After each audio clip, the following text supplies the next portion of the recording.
Hi guys! So for today's video, ang gagawin natin ay wala. Yes po, tayo lang naman ay kakain lamang sa labas.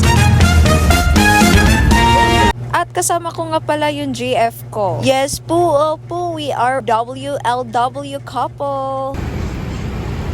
After nga namin sumakay ng jeep at nakarating na din kami. Nandito nga lang naman kami sa Premium Cafe. Ito yung cafe na napili namin ng Lavi ko. Sana all Lavi. Oh, chismis na naman kayo. At pagpasok nga namin dito guys, hindi nga kami nagkamali sa pagpili. Dahil hindi talaga siya super pricey. Kita nyo naman sobrang ganda ng ambience. Kaya mapapawaw ka na lang talaga. Sana all wow. So kakatapos lang namin mag-order dito. So maghihintay muna tayo ng ilang minuto para i-serve nila yung order namin. Posing-posing muna saglit kahit gutom na. Boom! Ayan na nga guys. Na-serve na yung foods namin. And of course, before tayo kumain, magpipicture muna kami.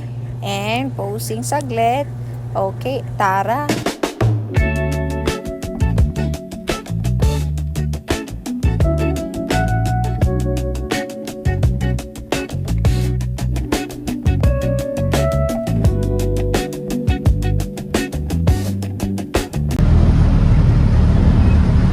After namin kumain, may nadaanan kami sobrang daming tinda. At napag-isipan namin na bumaba kasi gusto namin kumain ng dessert. Why not, di ba? Of course, bababa tayo, be. Kasi ang sarap ng kumain ng dessert. Yung malamig at matamis.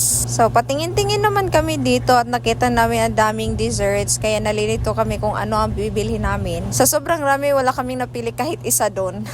Buti na lang sa unahan may ice cream. Kaya yun na lang yung binili namin.